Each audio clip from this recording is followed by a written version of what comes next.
رہی ہے اس امت کو اللہ اکبر پیروں تلے روننے کے منصوبے بن چکے ہیں، بلکہ اس منصوبے کو عملی جامہ پہنایا جا رہا ہے۔ میرے آقا علیہ الصلوۃ والتسلیم کے پیارے دیوانوں، صرف فلسطین کی سرزمین ہی نہیں، قدس کی سرزمین ہی نہیں، وہ کون سا ملک ہے جہاں پر مسلمانوں کے ساتھ ان کے خون کے ساتھ ہولی نہ کھیلی جا رہی ہو، ان کے آشیانے کو گرایا نہ جا رہا ہو، ان کے بچوں کو ترسایا نہ جا رہا ہو، ان کے بچوں کو تڑپایا نہ جا رہا ہو، ان کی بیٹیوں کی آبرو کو اللہ اکبر سرے بازار نیلام نہ کیا جا رہا ہو۔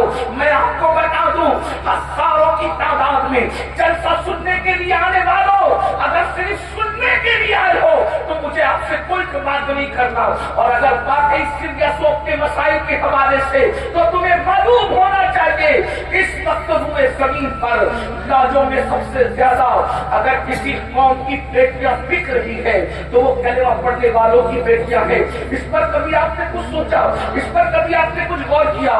معلم انسانیت کی محفل سجانے والوں، کبھی غور تو کرو، کتے پر پتھر مارنے سے جو رسول اتنا بے چین ہو جاتے ہو، چڑیا کے بچے چھن جانے پر جو رسول اتنے بے چین ہو جاتے ہو، اور میڈکوں کو تالاب سے نکال کے پھینک دینے پر جو رسول اتنا بے چین ہو جاتے ہو، جب اس رسول کی امت کی بیٹیاں لاجوں میں بکتی ہوگی کسی کے ہاتھوں پر اور وہ کسی کے بستر کی زینت بنتی ہوگی، اس وقت گنبد خضرا میں مصطفیٰ جان رحمت کی بے قراری کا عالم کیا ہوتا ہوگا، اس وقت حضور کی بے چینی کا عالم کیا ہوتا ہوگا۔ اللہ اکبر، ان کے بارے میں ہمارا کیا منصوبہ ہے؟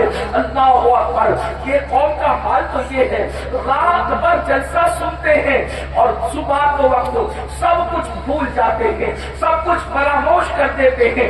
اللہ کے بندو، آج مسلم امت جن حالات سے دوچار ہے، ان حالات کو بدلنے کے لیے سب سے پہلے اللہ کو منانا ضروری ہے، اللہ کو راضی کرنا ضروری ہے، اللہ سے صلح کرنا ضروری ہے۔ بہت دور ہو گئے اللہ سے، ایسا لگتا ہے رحمت خدا ہم سے روٹ گئی ہے، اللہ کی رحمتیں ہم سے روٹ گئی ہے۔ یاد رکھو، سب کو منانے والوں، سب کو منانے والوں، کبھی رب کو بھی تو منانے کی کوشش کرو۔ یاد رکھنا، سب روٹ جائیں اتنا نقصان نہیں ہوتا، لیکن رب روٹ جائے تو بچتا کیا ہے، باقی کیا رہ جاتا ہے؟ حیرت ہے، ہم نے بیوی کی خوشی کا خیال کیا، ہم نے ماں کی خوشی کا خیال کیا، ہم نے دوستوں کی خوشی کا خیال کیا، ہم نے بچوں کی خوشی کا خیال کیا، اگر نہ کیا تو رب کی خوشی کا خیال نہ کیا۔ دوست تو روٹ جاتا ہے تو کھانا اچھا نہیں لگتا، بچے روٹ جاتے ہیں تو سفر اچھا نہیں لگتا، بیوی روٹ جاتی ہے تو دن اچھا نہیں لگتا۔ خدا کتنے دنوں سے روٹا ہوا ہے، آخر سے تہکیں کیسے لگا رہے ہو، زندگی کی بہاریں کیسے لوٹ رہے ہو۔ پتا چلا سب کی قدر ہے، اگر تمہارے پاس قدر نہیں ہے تو اپنے رب کی قدر نہیں ہے۔ میرا اللہ فرما رہا ہے قرآن میں، کیسے وہ شکایت کر رہا ہے تم سے، وما قدر اللہ حق قدری، تم نے اپنے رب کی وہ قدر نہیں کی جیسا کہ قدر کرنے کا حق ہے۔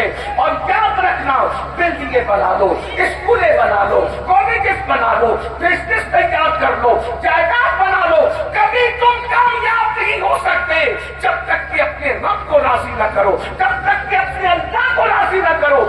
آؤ شب برات کے اس مقدس موقع پر ہم اپنے اللہ کو منانے کی کوشش کریں۔ بہت گناہ کر چکے، میرا اللہ فرماتا ہے یا ایھا الذین آمنوا توبوا الی اللہ توبۃ نصوحا، اے ایمان والو ایسی توبہ کرو جو آگے کو تمہارے لیے نصیحت ہو جائے۔ استغفار تو روز پڑھتے ہو میرے بھائی، استغفار جو رسمی طور پہ پڑھنا توبہ نہیں ہے، کانوں کو کھینچنا توبہ نہیں ہے، گالوں کو پیٹنا توبہ نہیں ہے، بلکہ توبہ کیا ہے؟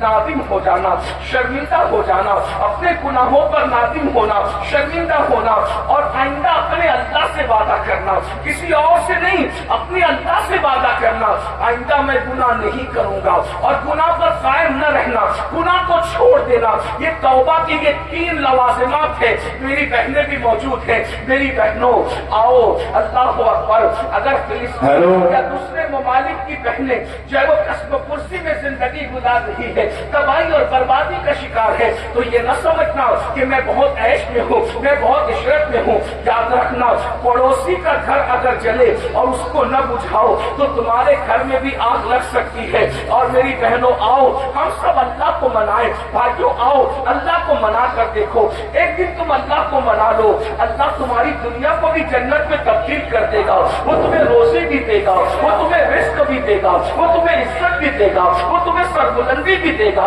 وہ تمہیں کامیابی بھی دے گا، وہ تمہیں کامرانی بھی دے گا. وہ سب کچھ عطا کرے گا. کون سی چیز ہے جو اس کے خزانے میں نہیں ہے؟ کون سی نعمت ہے جو اس کے خزانے میں نہیں ہے؟ سب کے قریب ہونے کی کوشش کرتے ہو. اللہ آج مسلمان اس قدر اس کی سوچ گر چکی ہے مسلمان کی کہ وہ کارپوریٹر کے تو قریب ہونا چاہتا ہے، وہ ایم ایل اے کے تو قریب ہونا چاہتا ہے، وہ ایم پی کے تو قریب ہونا چاہتا ہے، وہ لیڈروں کے قریب تو ہونا چاہتا ہے، وہ اپنے رب کے قریب نہیں ہونا چاہتا. آج کے اپنے میں جلدی بات پوری کروں اس لیے کہ مجھے وقت پر یہاں سے نکلنا ہے اور مجھے جو ہے سفر شروع کرنا ہے. میرے بھائیوں توجہ سے سننا، یہ کسی کے دل کی آواز ہے، یہ کسی کے دل کی آواز، یہ تقریر نہیں ہے میرے بھائی، یہ کسی کے دل کی آواز ہے. ذرا توجہ سے سن لو. جتنے لوگوں کو آواز کی ضرورت ہے آواز پہنچ رہی، بھائی چھوڑ دو چھوڑ دو میرے بھائی. جتنے لوگوں کو ضرورت ہے آواز پہنچے. ایک بار درود شریف پڑھے. رب صلی وسلم علی حبیبک خیر الخلق کلہم صلاۃ و سلام علیک یا سیدی یا رسول اللہ، صلاۃ و سلام علیک یا جد الحسن والحسین. تو اللہ رب العزت کو منا لے. ہر نعمت تمہاری ہے، نعمتیں تمہاری غلام بن جائے گی، عزتیں تمہاری کنیز بن جائے گی. دنیا کی ہر نعمت جو ہے تمہارے قدموں میں ہوگی. اللہ رب العزت کو راضی تو کرو، اس کے حبیب علیہ السلام کو تو راضی کرو. لیکن یہ کیسے ہوگا؟ گناہ کرتے رہو، برائیاں کرتے رہو گے، جرائم کرتے رہو گے، اللہ راضی نہیں ہوگا.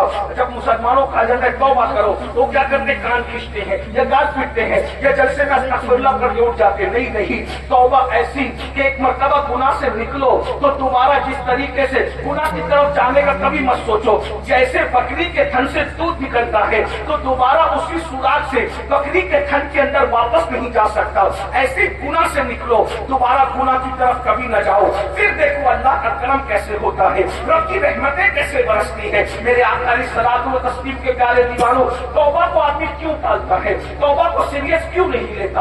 انسان توبہ کو سنجیدگی سے کیوں نہیں لیتا؟ اس کو پتا نہیں ہے کہ گناہ کا وبال کیا ہے، گناہ کا اینڈ کیا ہے، گناہ کا انجام کیا ہے. پہلے اس کو محسوس کرنا چاہیے کہ جو میں گناہوں میں زندگی گزار رہا ہوں اس کا انجام کیا ہے.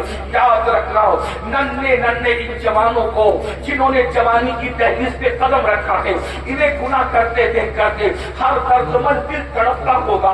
یہ ننھے سے چہرے، یہ اللہ اکبر، یہ سادہ سے چہرے، اللہ اکبر، لغوی معنی میں کہہ دوں یہ معصوم سے چہرے، اللہ اکبر، یہ جہنم کے راستے پر جا رہے ہیں. ہائے ان کو تو اسٹڈی کرنا چاہیے تھا، یہ راتوں کو موبائل لے کر کے بیٹھے ہوئے ہیں. ان کو تو تسبیح لے کر بیٹھنا چاہیے تھا، انہیں تو تلاوت کرنا چاہیے تھا، انہیں تو کتابیں پڑھنا چاہیے تھا. یہ لوگ جو ہے گٹروں کے کنارے، گلیوں کے اندر، کوئی آٹو میں بیٹھا ہے، کوئی کسی کے زینے پہ بیٹھا ہے، کوئی ہوٹل میں بیٹھا ہے. اے مسلمان جوان، تیری پہچان کیا تھی؟ آج تیری پہچان کیا ہو گئی؟ تیری پہچان تو یہ تھی کہ اذانے کبھی یورپ کے کلیساؤں میں اور افریقہ کے دبتے ہوئے صحراؤں میں دشت تو دشت ہے، دریا بھی نہ چھوڑے ہم نے، پہلے ظلمات میں دوڑا دیے کھوڑے ہم نے. مسلمان تو بولا کہ ان دروس کے ساحل میں تو کشتیاں جلاتا تھا. تیری جوانی کے تقدس کو دیکھ کر لوگ کلمہ پڑھ کے مسلمان ہوتے نظر آتے تھے. تیری جوانی کے تقدس کو دیکھ کر لوگ اپنا باطل مذہب چھوڑ کر دین حق قبول کرتے نظر آتے تھے، یہ کہتے ہوئے کہ جب غلام کے کردار کا یہ عالم ہے تو مصطفیٰ جان رحمت کے کردار کا عالم کیا ہوگا. تمہاری شان یہ تھی. مگر یاد رکھو آج گناہوں میں ڈوب چکے ہو. وہ کون سا گناہ ہے جو قوم مسلم کے اندر موجود نہیں ہے؟ بالخصوص جوان زنا کے اڈوں پر ہے. یہ کہتے ہوئے شرم بھی آتی ہے، اچھا بھی نہیں لگتا. مگر لشکر جو لگاتا ہے وہ دشمن نہیں ہوتا. اپنوں کے درمیان نہ روئے تو کس کے درمیان روئے. اللہ اکبر. ایک وقت تھا کہ زنا کے نام سے مسلم جوانوں کے بدن پر کے رونگٹے کھڑے ہو جاتے تھے. اللہ اکبر.